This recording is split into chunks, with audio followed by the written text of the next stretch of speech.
እነሆ የተፈራው መጣ። ትራምፕ እንደዛቱት አደረጉት። የኢራን የበቀል ጥቃት ሲጠበቅ ትራምፕ ደግመውታል።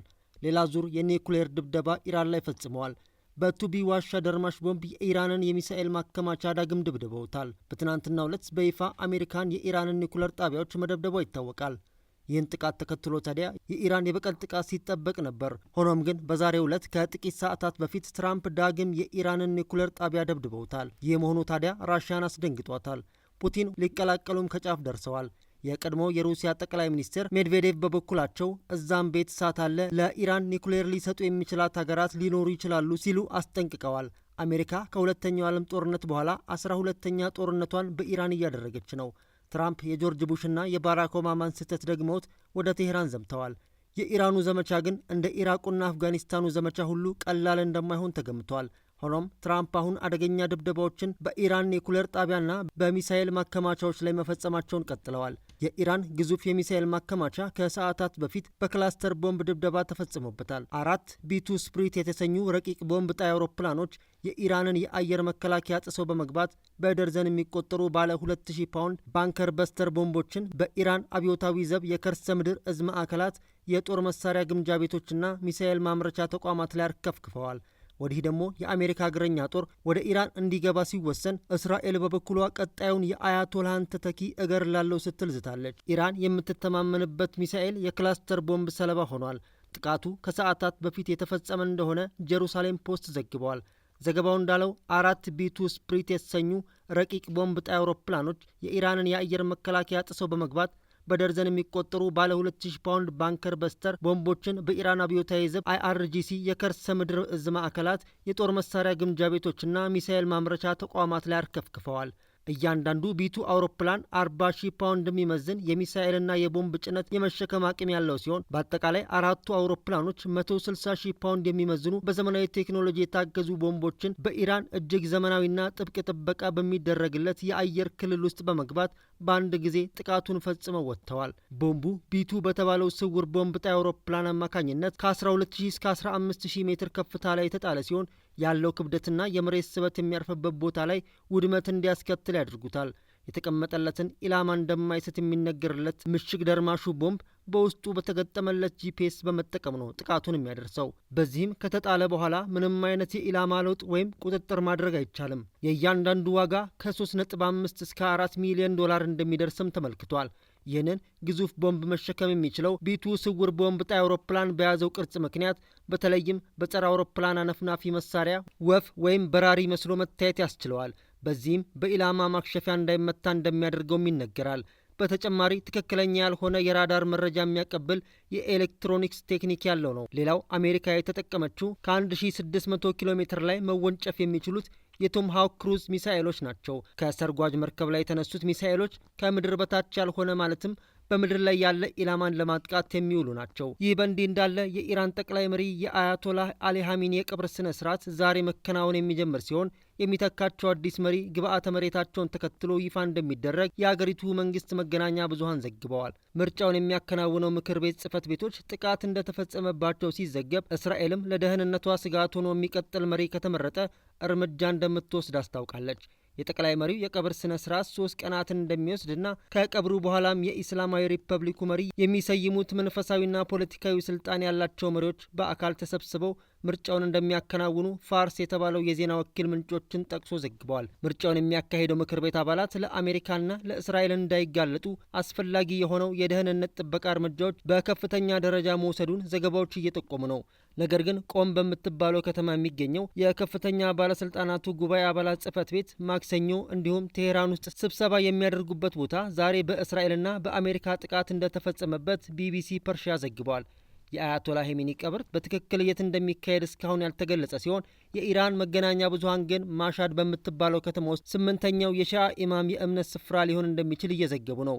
የኢራን እስላማዊ ሪፐብሊክ 3ኛው ጠቅላይ መሪ ማን እንደሚሆን እየተጠበቀ ባለበት በአሁኑ ወቅት ኒውዮርክ ታይምስ የኢራን ባለስልጣናትን ጠቅሶ የሟቹ መሪ ልጅ ሞጅታባ ሀሚኒ አዲሱ መሪ እንዲሆን ከስምምነት ላይ መድረሱና ይፋ እንደሚያደርግ ዘግበዋል። የፋርስ ዜና ወኪል ከሀሚኒ ቀብር በኋላ የመሪውን ማንነት ይፋ እንደሚያደርግና የሹመት ስነ ስርዓቱን በሚቀጥለው ሳምንት እንደሚሆን ገልጿል። ይህ በእንዲህ እንዳለ የእስራኤል መከላከያ ሚኒስቴር እስራኤል ካትዝ ለሀገራቸው ጠላት የሆነ የትኛውም ተተኪ ቢመጣ ኢላማቸው እንደሚሆን ተናግረዋል። እስራኤልን የማጥፋት እቅድን የሚቀጥል አሜሪካን ላይ የሚዝት የኢራንን ሕዝብ የሚጨቁን የትኛውም ተተኪ በማያጠራጥር ሁኔታ ለመደምሰስ ኢላማችን ይሆናል ብለዋል መከላከያ ሚኒስትሩ።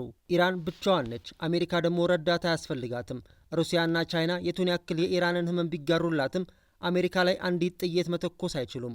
የኢራን ጥቃቶች አሜሪካ የበለጠ አጸፋዊ እርምጃ የምትወስድበት እድል የሚሰጣትና ኪሳራውን የፈረደባቸው የአረብ ሀገራት ወይም ሳውዲ አረቢያና ኤምሬቶች ወጪውን እንደሚሸፍኑት ኢራን የዘነጋችው ይመስላል። ጦርነቱ ሳይጀመር ያለቀ ጉዳይ ነው። ኢራን ጦርነቱን ብታሸንፍ እንኳን የመጨረሻውን ዱላ ትመዛለች እንጂ የትራምፕ አሜሪካ እንደ ኒክሰን ዘመን ቪየትናም አይነት ጦርነት ውስጥ አትገባም። ያ ዱላ ደግሞ አንዱ በቂ ነው። ያላቻ ሽኩቻ አገርን የበለጠ መበደል ነው የሚሉ አሉ።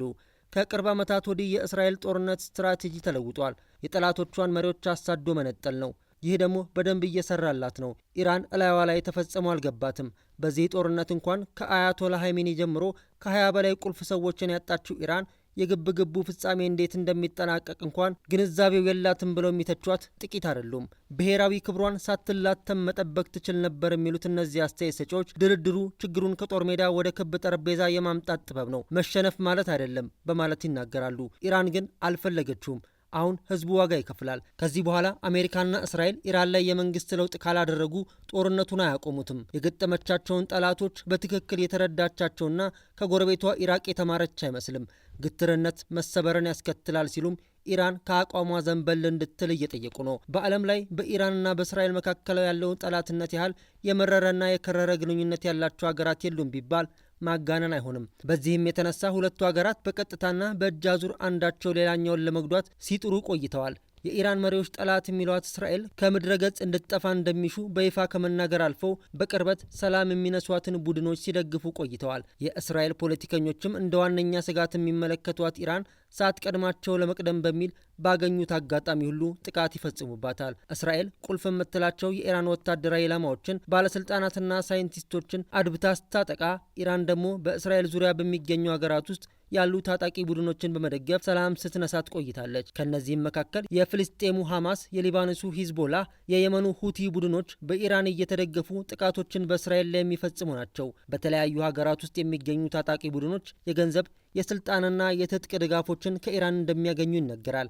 ቡድኖቹ ባሉባቸው ሀገራት ውስጥ ካላቸው የፖለቲካና ወታደራዊ ተሳትፎ ባሻገር ዋነኛ ዓላማቸው እስራኤል መሆኗን በሚፈጽሟቸው ጥቃቶች ያመለክታሉ። ከአንድ ዓመት በፊት ሐማስ በእስራኤል ላይ የፈጸመው ድንገተኛና ከባድ ጥቃት የእስራኤልን እስካሁን ያልተቋረጠ መጠነ ሰፊ የአጸፋ ጥቃት አስከትሏል። ከወራት በፊት ደግሞ የሊባኖሱ ሂዝቦላ ከድንበር ባሻገር የፈጸማቸውን ጥቃቶች ተከትሎ ከእስራኤል ጋር ጦርነቱ ውስጥ ከገባ በኋላ መሪውን ጨምሮ በርካታ አባሎቹ ተገድለውበት ከባድ ጉዳት ደርሶበታል። የየመን ሁቲዎች ደግሞ እስራኤል በጋዛ ላይ የምታካሄደውን ጥቃት በመቃወም በእስራኤል ላይ የሚሳይልና የድሮን ጥቃቶችን ሲፈጽም በአጸፋው እስራኤል የቡድኑ ይዞታዎች በአውሮፕላኖቿ ስታጠቃ ቆይታለች። ከእነዚህ ቡድኖች ጀርባ ኢራን እንዳለች የምትከሰው እስራኤል በተለይ ካለፈው ዓመት ወዲህ ተደጋጋሚ ጥቃቶችን በኢራን ውስጥና ከኢራን ውጭ በአገሪቱ ባለስልጣናትና ወታደራዊ ተቋማት ላይ ፈጽማለች። ኢራን በበኩሏ በእስራኤል ላይ መጠነ ሰፊ የሚሳይልና የድሮን ጥቃቶችን በመፈጸም ምላሽ ሰጥታለች። ይህ በመካከለኛው ምስራቅ ውስጥ ከባድ ጦርነት ሊከሰት ይችላል የሚል ስጋት አስከትሎም ቆይቷል። ሐማስ እስራኤል ላይ ጥቃት እስከፈጸመበት ጊዜ ድረስ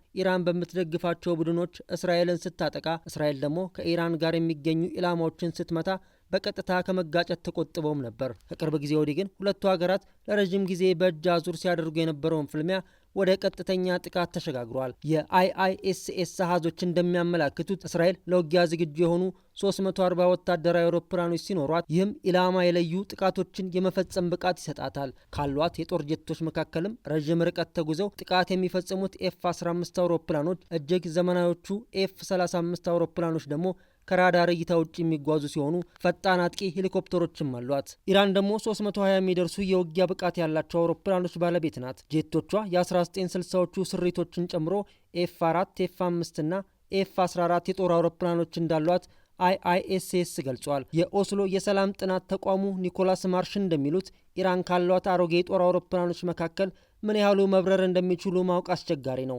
ምክንያቱም የአውሮፕላኖቹ መለዋወጫ በአሁን ጊዜ ማግኘት በጣም አስቸጋሪ በመሆኑ ነው ይላሉ።